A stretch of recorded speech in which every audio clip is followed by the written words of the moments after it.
नमस्कार, स्वागत है आपका इस बुलेटिन में। मैं हूं आपके साथ मेनका चौधरी। और कोरोना संकट के बीच नया बवाल खड़ा हो गया है। महाराष्ट्र से मजदूरों के पलायन को लेकर दो स्तर पर लड़ाई दिख रही है। एक लड़ाई केंद्र और महाराष्ट्र सरकार के बीच है, तो दूसरी लड़ाई यूपी और महाराष्ट्र सरकार के बीच।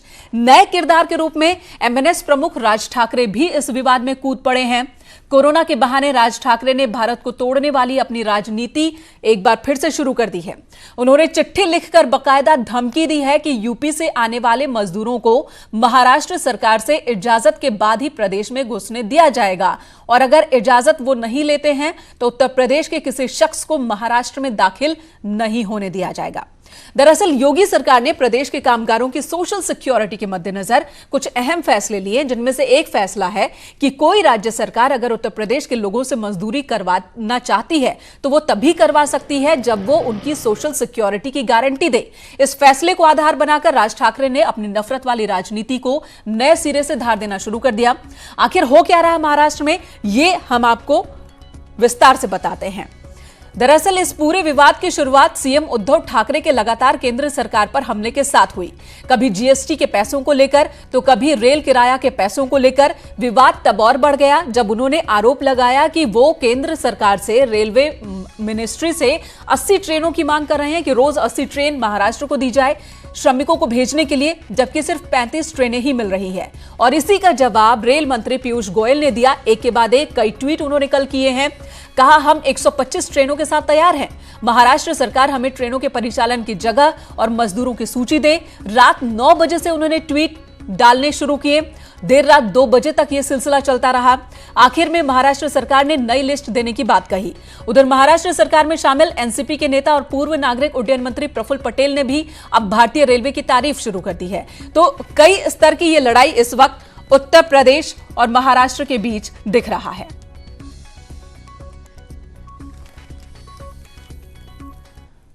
और इस वक्त हमारे साथ कांग्रेस नेता सुरेंद्र राजपूत हमारे साथ जुड़ चुके हैं। सबसे पहला सवाल सुरेंद्र राजपूत जी, चूंकि आप महाराष्ट्र की सरकार में शामिल हैं, तो ये बताइए कि ऐसे वक्त में जब देश को एकजुट होना चाहिए, ऐसे वक्त में जब देश ईमानदारी से इस संकट से लड़े, वहां पर लड़ाई चल रही है, मजदूरों के नाम पर लड़ाई और नफरत वाली राजनीति।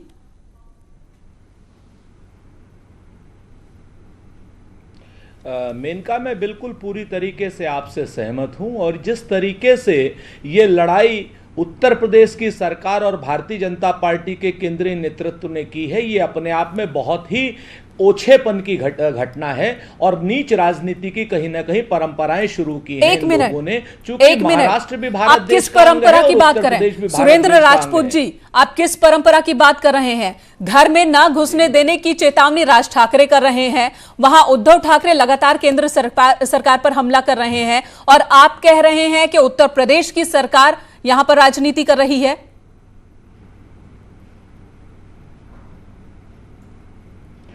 मेनका, मुझे मेरा समय बता दीजिए, मैं कितनी देर में आपको जवाब दूं, और फिर मैं आपसे करबद्ध प्रार्थना कर रहा हूं कि उसके बीच में मत रोकिएगा। आपका पीसीआर कहे तब भी मत रोकिएगा। मुझे मेरा समय बता दीजिए, चूंकि मेरी तारतम्य टूट जाती है तो मैं आपको जवाब नहीं दे पाता हूं। और अगर आपका यह प्रायोजित कार्यक्रम है तो फिर उसके लिए बिल्कुल भी नहीं, प्रायोजित कार्यक्रम नहीं है सुरेंद्र राजपूत जी। हम यहाँ स्क्रिप्ट लेकर नहीं बैठे हैं, और मेरे ख्याल से आपने भी स्क्रिप्ट नहीं रखी होगी कि आपका तारतम्य टूट जा रहा है। टोकना नहीं चाहिए।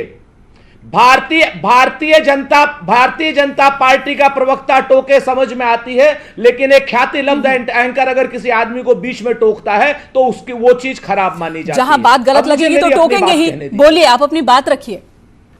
तो बिल्कुल आप नहीं, मेरी पूरी बात हो जाने दीजिए, उसके बाद आप बिल्कुल सक्षम है। जो सवाल आप करेंगी और जो आप मेरे ऊपर आरोप लगाएंगी मैं उसको सहर्ष स्वीकार करूंगा, लेकिन जवाब पूरा ले लीजिए। ठीक है, बिल्कुल।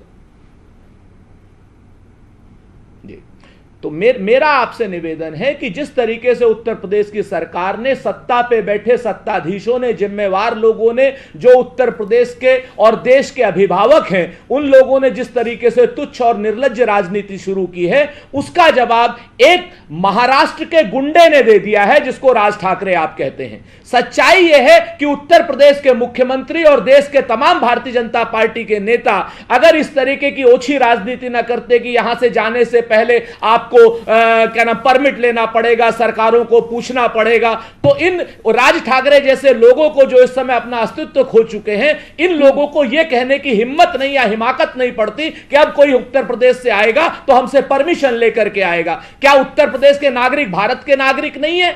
और क्या योगी आदित्यनाथ ये कह सकते हैं कि 23 के 23 करोड़ लोगों को यहां पर रोजगार देंगे ये लोग? पहले ही 28% बेरोजगारी दर थी, आज 45% से ऊपर बेरोजगारी दर हो चुकी है। रोजगार आपके पास है नहीं। एमएसएमई का सेक्टर मात्र 5,000 करोड़ का है। पिछले 2 साल से आप लगातार लोन मेले कर रहे हैं और 4,82,000 करोड़ की आपने एमओयू साइन की और जिसमें 1 रुपया भी उसका आया नहीं है, और आप इस चीज को कह रहे हैं कि अब मैं रोकूं आपको।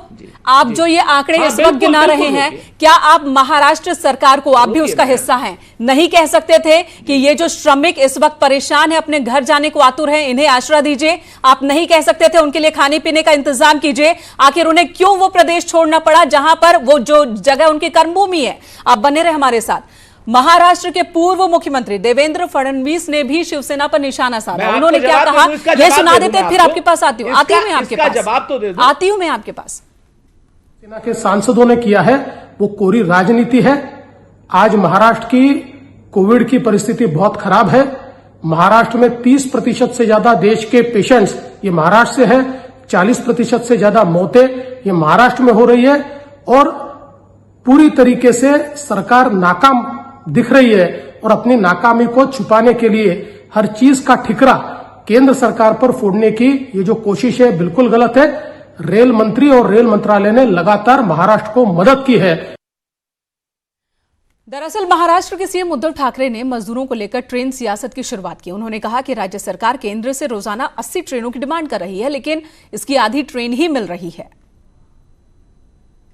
ट्रेनची मागणी करतोय, रोज 80 ट्रेनची मागणी करतोय की आम्ही सोय करायला तयार आहोत, आम्हाला ट्रेन्स द्या, पण रोजच्या 30 ते 40 म्हणजे अर्ध्या ट्रेन्स आपल्याला रोज मिळत आहेत। अर्ध्या 80 ट्रेन्स आपण रोज मागतोय, पण 30 ते 40 मिळत आहेत। ट्रेन्स आपली क्षमता आहे, तुम्ही ट्रेन्स आम्हाला द्या, आम्ही आमच्याकडनं सगळ्या ह्या मजुरांची आता आपण नीट व्यवस्था केलेली आहे, त्यांना व्यवस्थित त्यांची नोंदणी करून अत्यंत चांगल्या पद्धतीने, आणि ते सुद्धा घरी परत जाताना आपल्या राज्य सरकारचा जय जयकार करत जात आहेत। महाराष्ट्र सरकार जिंदाबाद। और इस वक्त शैलेंद्र पांडे, प्रवक्ता शिवसेना, वो भी हमारे साथ जुड़ चुके हैं। सुरेंद्र राजपूत के पास चले, उससे पहले शैलेंद्र जी से एक सवाल ले लेते हैं। शैलेंद्र जी, महाराष्ट्र में हो क्या रहा है? आंकड़े कोरोना के लगातार बढ़ रहे हैं, उस पर ध्यान नहीं, दूसरी तरफ मजदूरों को पलायन करना पड़ रहा है। कभी आप उसे भुजंग कहते हैं तो कभी आप कहते हैं कि ठीक है कि वो चले गए, और अब तो और भी बयानबाजी हो रही है। क्यों ये महाराष्ट्र में ये तोड़ने वाली राजनीति क्यों हो रही है? जी देखिए, सबसे पहले तो मैं आपको बताना चाहूंगा कि हमारी जो मुख्यमंत्री हैं आदरणीय उद्धव साहब ठाकरे जी, उन्होंने सख्त ताकीद दी है सभी को कि हमें कोरोना के इस संकट के क्षण में हमें किसी भी प्रकार की कोई राजनीति नहीं करनी है, कोई आरोप प्रत्यारोप नहीं करना है। लेकिन हर रोज प्रेस कॉन्फ्रेंस कर रहे हैं सीएम उद्धव ठाकरे, हर रोज केंद्र सरकार पर एक के बाद एक हमले कर रहे हैं, रेलवे पर निशाना साध रहे हैं, और वहीं आपके ही सरकार में शामिल प्रफुल्ल पटेल रेलवे की तारीफ कर रहे हैं। तो ये राजनीति नहीं तो और क्या है? देखिए, मेरी बात पूरी कर लेने दीजिए। लेकिन जैसा कि आपने देखा होगा कि बांद्रा में कुछ दिनों पहले जो भीड़ इकट्ठी की गई थी एक षड्यंत्र के माध्यम से, वहां पे न कोई मजदूर था न कुछ था, लेकिन उसके बाद जो भारतीय जनता पार्टी के कुछ नेतागण राज्यपाल महोदय के पास जाते हैं और वहां पर कहते हैं कि देखिए हमारे लोगों को तकलीफ है, उत्तर प्रदेश बिहार के लोगों को हम ट्रेन लेके आए हैं, हम बस लेके आए हैं, हम 5000 बस लेके आए हैं, हम रेड कारपेट बिछाए हैं, हम हमारे लोगों को लेके जाना चाहते हैं। उसके बाद जो वहां पे अफवाहें फैलाई गई, लोगों को भड़काया गया, जबकि उस वक्त भी उद्धव ठाकरे जी और हमारी सरकार ये चाहती थी कि जो मजदूर चाहते हैं हम उनके दिल की बात पूरा करना चाहते थे। लेकिन उसके बाद भी 15 दिन तक लगातार किसी भी प्रकार की कोई ट्रेन नहीं दी गई, कोई भी व्यवस्था नहीं की गई, और मजबूरी में जो मजदूर वो रास्ते पर उतर गए। रास्ते पर उनकी तकलीफ पूरी दुनिया ने देखा है, पूरा अब देश ने शैलेंद्र जी देखा मुझे है। एक सवाल तो भी का केंद्र जवाब सरकार को दीजिए, एक सवाल का जवाब दीजिए, फिर मैं सुरेंद्र राजपूत के पास जाऊंगी। शैलेंद्र जी ये बताइए कि जो रेलवे पर आरोप आपकी ओर से बार बार लगाए जा रहे हैं, क्या महाराष्ट्र को लेकर रेलवे की ओर से अलग रणनीति बनाई गई? पूरे भारत को लेकर एक रणनीति बनाई गई ना? जो डिले, जहां डिले, जो और नियमों में, गाइडलाइंस में जो बदलाव पूरे भारत के लिए वो बदलाव थे, सिर्फ महाराष्ट्र के लिए नहीं। फिर ये क्यों सिर्फ महाराष्ट्र में क्यों? देखिए, मैं गाइडलाइंस की अफरा तफरी मची कहां? कैसी गाइडलाइंस की आप बात कर रही हैं? पहले गाइडलाइन आती है कि आपको ऑनलाइन फॉर्म भराना है, लोग ऑनलाइन फॉर्म भरने लग जाते हैं। ये सिर्फ महाराष्ट्र के लिए नहीं था, ये सिर्फ महाराष्ट्र के लिए नहीं था, ये पूरे देश के लिए था। कतारें हो जाती है शैलेंद्र जी, ये तो पूरे देश के लिए था ना? तो परेशानी सिर्फ महाराष्ट्र में क्यों? मजदूरों को सिर्फ महाराष्ट्र में ही क्यों इतना परेशान होना पड़ता है? ऑफलाइन हम पुलिस स्टेशन के माध्यम से, जिला कलेक्टर ऑफिस के माध्यम से, फिर उसके बाद जिन जिन अलग अलग राज्यों में हमारे महाराष्ट्र के जो प्रवासी बंधु है, भाई है, मजदूर है, गरीब है, वो जो जाना चाहते हैं, उनकी हम लिस्टिंग करके जब अन्य अन्य प्रदेशों को भेज रहे हैं, उत्तर प्रदेश में आपके यहाँ भेजे, तो उसके बाद भी पहले तो शुरुआत में उत्तर प्रदेश की सरकार ने उनको लेने से रोका गया। रेल मंत्री पीयूष गोयल ट्वीट पर ट्वीट करते रहे, लेकिन महाराष्ट्र सरकार की ओर से एक भी जवाब नहीं आया। लिस्ट को लेकर महाराष्ट्र सरकार की ओर से एक भी जवाब नहीं आया। कल रात 2 बजे तक, 9 बजे से 2 बजे तक एक के बाद एक उन्होंने ट्वीट किए, लेकिन कोई लिस्ट नहीं, कोई जवाब नहीं। आप बने रहे हमारे साथ, सुरेंद्र राजपूत के पास चलते हैं। सुरेंद्र जी, आप कह रहे थे नफरत वाली राजनीति, जो प्रदेश भगाए वो ठीक, जो आसरा दे वो गलत आपके हिसाब से, जो सोशल सिक्योरिटी की बात करे वो गलत, और जो बिना खाना पीना, बिना रहने का इंतजाम किए उन लोगों को भगा दे, जो उस शहर को चमकाने में जिन्होंने अपनी जिंदगी लगा दी, वो ठीक आपके नजर में?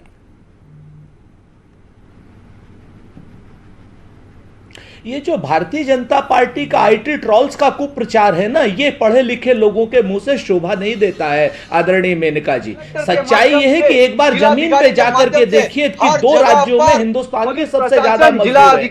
नंबर 1 महाराष्ट्र में और नंबर 2 गुजरात में। और जिस तरीके से गुजरात में लाठीचार्ज हुआ है, जिस तरीके से अहमदाबाद में लाठीचार्ज हुआ है, जिस तरीके से सूरत में लाठीचार्ज हुआ है, उस सब चीजों में नहीं जब राजपूत, आप दोनों एक साथ बोल रहे हैं, आप दोनों की ही आवाज क्लियर नहीं है जी, आप दोनों की आवाज क्लियर नहीं आ रही है। आऊंगी आपके पास। हरीश श्रीवास्तव बीजेपी प्रवक्ता भी हमारे साथ जुड़ चुके हैं। हरीश जी, निशाना सीधे आप पर है। कांग्रेस का भी कहना है, शिवसेना का भी कहना है, राजनीति तो बीजेपी कर रही है। देखिए, अब इनके पास ना तो कांग्रेस के पास, ना शिवसेना के पास, न इनके पास कोई नैतिकता है और न ही कोई संवेदनशीलता। जिस संवेदनहीनता का परिचय महाराष्ट्र की सरकार ने दिया, कांग्रेस पार्टी भी उस सरकार में शामिल है। प्रियंका वाड्रा बस लेके यहाँ आ रही थी, कम से कम जहाँ उनकी सरकार थी वहां दे देती कि जिस तरह से जिन कामगारों ने, मजदूरों ने मिल करके मुंबई शहर को चमकाया। सुरेंद्र जी आऊंगी आपके पास, हरीश जी को भी अपनी बात पूरी कर लेने दीजिए। राजनीति करते हैं कि मजदूरों के, हरीश जी की भी बात पूरी हो जाने दीजिए। शर्म नहीं आती आप लोगों को? शर्म नहीं आती आप लोगों को? कांग्रेस को पूरा भारत आपने संवेदनहीन राजनीति में शर्म नहीं आती, लज्जा नहीं आती? सुरेंद्र जी उनको भी अपनी बात पूरी कर लेने दीजिए। आप कहते हैं आपको अपनी बात रखने का वक्त चाहिए, तो उन्हें भी तो वक्त चाहिए। रात में 2 बजे से और 2 बजे तक आप ट्वीट खेल रहे हैं, सरकारें ट्वीट पे चलती है और इन गरीब सरकारें ट्वीट पे चलती है के ऊपर से। सुरेंद्र राजपूत जी, आपने हरीश जी को सुना नहीं। हरीश जी मैं आऊंगी आपके पास, हरीश जी मैं दोबारा आपके पास आऊंगी। सुरेंद्र राजपूत, आप कह रहे हैं सिर्फ ट्वीट पर सरकारें नहीं चलती हैं, लेकिन आपके ही सरकार में शामिल एनसीपी महाराष्ट्र में वो तारीफ कर रहे हैं रेलवे की कि रेलवे ने अच्छा काम किया। रेलवे ने इस पूरे लॉकडाउन के पीरियड में कहीं भी कोई सामान की आवाजाही की पूर्ति उसमें खलल ना पड़ने दी। जब जरूरत पड़ी मजदूरों को तो रेलवे ने ट्रेनों का परिचालन भी शुरू किया। महाराष्ट्र से भी ट्रेनों का परिचालन हो रहा है, और उसके बाद आप कह रहे हैं कि सिर्फ ट्वीट की राजनीति हो रही है और ट्वीट पर ही देश चल रहा है। नहीं दे रही है जी हरीश जी, इंतजार कर रहे हैं ये सूची नहीं दे रहे हैं। बिल्कुल सही है, तो जो काम अच्छा करेगा महाराष्ट्र उसकी सरकार तारीफ की की जाएगी, और जब किसी संवेदनशीलता काम में है, कमी होगी और तो उसको महाराष्ट्र जाकर के सरकार आपको कुछ ना को कुछ कहना पड़ेगा। बिल्कुल और कहना सच होगा। ये है कि अगर हमको ट्रेन नहीं मिलेंगी तो हम ट्रेन की कमी कहेंगे। कामगारों से और पीयूष गोयल आपकी लिस्ट तो तैयार नहीं है। 125 ट्रेन चलाने की बात पीयूष गोयल कह रहे हैं कि वो तैयार है। 125 ट्रेनों के साथ आप लिस्ट तो दीजिए। पीयूष गोयल क्या अपना मानसिक संतुलन खो चुके हैं? करते रहे रेल मंत्री। और दूसरी बात, सारी की सारी जो ट्रेनें चलती हैं, चलती गोरखपुर के लिए। सुरेंद्र राजपूत जी, जरा अपने नेतृत्व को कहिए कि इन गरीब लोगों पर संवेदनशील हो, इन कामगार लोगों पर संवेदनशील हो, जिन्होंने मुंबई को चमकाया, जिन्होंने मुंबई को, महाराष्ट्र को देश की आर्थिक कैपिटल बनाया, उनके प्रति कम से कम संवेदनशीलता होनी चाहिए। ये संवेदनहीनता अच्छी बात नहीं है। जी हरीश जी, लेकिन एक सवाल जो कांग्रेस की ओर से उठाया जा रहा है वो ये कि इतनी बड़ी संख्या में जब मजदूरों की वापसी हुई है, श्रमिकों की, तो क्या आप सबको रोजगार दे देंगे? और अगर ये दावा कीजिए कि सबको रोजगार दे देंगे, तभी ये बात कहिए कि अपने प्रदेश के मजदूरों को दूसरे प्रदेश में आप तभी जाने देंगे जब वहां की सरकार सोशल सिक्योरिटी की गारंटी ले, वरना उससे पहले इस शर्त को रखने का कोई मतलब नहीं है। ये कांग्रेस के प्रवक्ता कह रहे हैं। देखिए, मैं आपको बता रहा हूं कि हमारे आदरणीय मुख्यमंत्री जी ने माइग्रेशन कमीशन बना रहे हैं, स्किल मैपिंग करा रहे हैं। पूरे देश में, पूरे उत्तर प्रदेश में जो कामगार और मजदूर हैं, उनकी श्रम विभाग युद्ध स्तर पर उनकी स्किल मैपिंग करा रहा है। और उनको, चाहे वो भवन निर्माण करने वाले हों, चाहे वो आप लोग काम नहीं करना चाहते। मैं आपको बताना चाहूंगा कि कई मजदूर जो महाराष्ट्र से गए, कोई काम नहीं करना चाहते, जाने के बाद ये वीडियो वायरल हुआ है, उन्होंने कहा। जी हरीश जी, आपकी बात आ गई। हरीश जी, आपकी बात आ गई। सुरेंद्र राजपूत, आपसे सवाल है। सुरेंद्र राजपूत, उत्तर प्रदेश में क्या बात कर रहे हैं आप? आपसे सवाल कर रहे हैं आप? जी कहिए, क्या कहना चाह रहे हैं? शैलेश जी, क्या कहना चाह रहे हैं? अपने वीडियो वायरल करके भेजा है, मैं भेजू क्या आपको चैनल पर?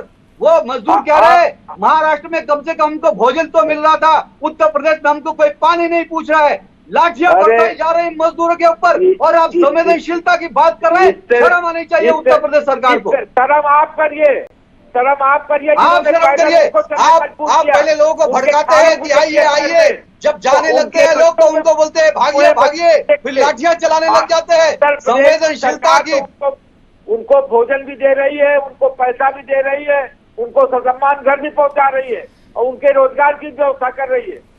लाखों की और कम से कम महाराष्ट्र सरकार तो इस वक्त ये नहीं कह सकती कि बहुत संवेदनशीलता महाराष्ट्र सरकार की ओर से मजदूरों के लिए, श्रमिकों के लिए दिखाई जा रही है। वो भी तब जब संजय राउत इतने बड़े पद पर वहां पर हैं, इतनी बड़ी उनकी स्थिति है पार्टी के अंदर, और वो कहते हैं भुजंग, मजदूरों के लिए भुजंग शब्द का इस्तेमाल करते हैं, और आप कह रहे हैं कि आप संवेदनशील हैं। शैलेश जी देखिए, बिल्कुल हम संवेदनशील है। अब बीच में बोले, मुझे बोलने दीजिए, आप बीच में ही बोलेंगे फिर मतलब क्या रहेगा फिर? देखिए, हमारी महाराष्ट्र की सरकार एकदम संवेदनशील है। आदरणीय मुख्यमंत्री उद्धव साहब ठाकरे जी के नेतृत्व में, जो कि स्वयं एक संवेदनशील और बहुत ही संयमी व्यक्तित्व है। महाराष्ट्र का सौभाग्य है कि ऐसा मुख्यमंत्री महाराष्ट्र को मिला। आप यहाँ के तारीफ में चालीसा पढ़ने वाले हैं? महाराष्ट्र के सीएम के तारीफ में चालीसा पढ़ने वाले हैं? झुग्गी झोपड़ियां है महाराष्ट्र में, जितने भी औद्योगिक क्षेत्र है, जहां जहां पे मजदूरों की बस्ती है, वहां पे भोजन वितरण केंद्र की शुरुआत की गई, ताकि हमारा पहला लक्ष्य ये था कि कोई भी मजदूर, कोई भी गरीब भूखा नहीं रह सके। हमने उनको खाना दिया, पानी दिया, श्रमिक जब उन्हें वहां खाना पीना रहना सब व्यवस्था सरकार कर रही थी, तो ये क्यों महाराष्ट्र पर मजबूर हुए? आज भी हमारे हजारों भोजन केंद्र चालू है।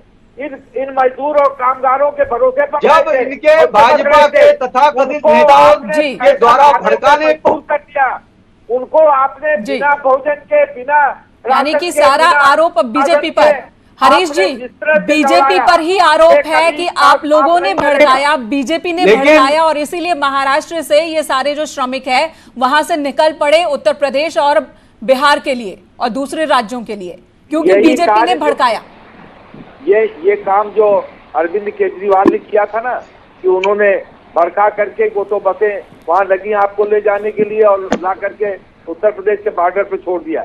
यही काम महाराष्ट्र की शिवसेना और कांग्रेस की सरकार कर रही है। देखिए हरीश वहाँ जी, बीजेपी कितना वहाँ की झूठ सरकार है, वहाँ बोलेंगे आप। भाजपा चली गई सच भड़काने बात के लिए। ये है कि उल्टा आप चोर जो कोतवाल है को डांटे। उत्तर प्रदेश में ना उल्टा खाना चोर दे कोतवाल पा नहीं रहे नहीं हैं, नहीं नहीं, बिल्कुल ट्रेनों गलत में बात है। पानी मैं की आपसे जानना लूट मची चाहूंगा, हुई है। मैं और मुझे इस बात का ट्रेनों जवाब में आप दीजिए। ईंधन की राज्यपाल जगह कहीं ना महोदय कहीं के कोई पास, नशीला पदार्थ राज्यपाल शायद महोदय डाल के रहे पास हैं, जिससे ट्रेनें जो है महाराष्ट्र बंबई से भारतीय जनता निकलती पार्टी हैं के और राउरकेला वो पहुंच उत्तर जाती है नेता गोरखपुर पहुंचने की जगह पर। जाकर क्या बोल के आए थे, ये पहले बताइए। आपके डांटे वाली स्थिति बना क्या रहे। बोल के आए थे? ये हम गजब जेल की ला रहे हैं, हम स्थिति बस है। ला रहे हैं, अब हमारे उत्तर प्रदेश के गजब लोगों की को आप स्थिति छोड़ है। दीजिए। जी, आप सभी हमारे साथ बने रहें। आप सभी राजनेता हैं, आप जनता के सेवक हैं, लेकिन आप सभी राजनीति कर रहे हैं। कोई एक दो नहीं, सभी राजनीति कर रहे हैं। लेकिन फिल्मों में काम करने वाला खलनायक इस वक्त रियल लाइफ में महानायक बनकर उभरा है। एक बार ये रिपोर्ट देखिए और समझिए कि आपको इससे सीख लेने की जरूरत है। आप सभी को, सोनू सूद की हम बात कर रहे हैं। मुंबई और आसपास के इलाकों में फंसे हुए लोगों को महज एक ट्वीट पर, एक मैसेज पर घर पहुंचा रहे हैं, और वो भी बिना किसी राजनीति के, बिना लाव लश्कर के। शुरू करें। किसको बोला? तो फिल्मों में ज्यादातर विलन का किरदार निभाने वाले सोनू सूद रियल लाइफ में गरीब मजदूरों के मसीहा बनकर उभरे हैं। लॉकडाउन में थोड़ी सी ढील मिलते ही सोनू सूद ने मुंबई और आसपास के इलाकों में फंसे हुए लोगों को एक ट्वीट या मैसेज पर ही उनके घर पहुंचाना शुरू कर दिया। सोनू एक ट्वीट या मैसेज पर ही लोगों से उनकी डिटेल्स पूछ रहे हैं और उन्हें उनके घर तक पहुंचा रहे हैं। इसके लिए उन्होंने कई बसें रेंट पर ले रखी हैं, जो रोज मुंबई से यूपी और बिहार समेत कुछ अन्य जगहों के चक्कर लगा रहे हैं। सोनू खुद सड़कों पर घूम घूम कर मजदूरों की मदद कर रहे हैं। आप लोग किधर जा रहे हो? बस्ती में सारे आराम से जाओ। सर मधुबनी वाले क्या? ऑल द बेस्ट यार। अपनी फैमिली के साथ हम यहाँ फंसे हुए थे। अब क्या? सोनू सूद निस्वार्थ भाव से दिल खोलकर प्रवासी मजदूरों की मदद कर रहे हैं। ट्विटर पर तो सोनू सूद ट्रेंड कर रहा है। सोनू सूद को मजदूर एक ट्वीट करता है और सोनू सूद तुरंत उस ट्वीट का रिप्लाई करते हैं। एक मजदूर ने बस पकड़ने के बाद सोनू को ट्वीट किया कि हम लोग निकल चुके हैं, आप बेफिक्र रहिए। उसके जवाब में सोनू ने ट्वीट किया और कहा कि बोला था ना कल माँ के हाथ का खाना खाओगी, बिहार पहुंचकर सबको सलाम कहना। वहीं एक ट्वीट का रिप्लाई करते हुए सोनू सूद ने कहा कि मरेंगे तेरे दुश्मन, चल माँ पापा से मिलवा के लाता हूँ। ऐसे ही एक और मजदूर के ट्वीट का रिप्लाई करते हुए सोनू सूद ने लिखा कि घर भेजकर जो जीत मिलती है वो अमूल्य है। सोनू सूद को लेकर ट्विटर पर जमकर ट्वीट किए जा रहे हैं। हर तरफ बस सोनू सूद के नाम की ही चर्चा है। उम्मीद है आप दोनों ने भी देखी होगी ये रिपोर्ट सोनू सूद की। ये बताइए जरा, एक तरफ कांग्रेस 1000 बस खड़ी करती है और हंगामा हो जाता है पूरे देश में, जैसे कि इन्हीं 1000 बसों से सभी श्रमिकों को उनके घर पहुंचा दिया जाएगा। उनमें भी कई बसें तो फॉल्ट निकलती हैं। और दूसरी तरफ एक शख्स है जो कि लगातार काम कर रहा है बिना इस बात की परवाह किए कि उसकी फोटो खींची जा रही है या नहीं। आप लोगों को क्या जरा भी शर्म नहीं आती? बस एक एक कमेंट सबसे चाहूंगी। सुरेंद्र राजपूत, क्या इस तरह से लड़कर हम कोरोना के खिलाफ जंग जीत जाएंगे? और जीत भी जाएंगे तो भारत को किस कंडीशन में पहुंचा देंगे?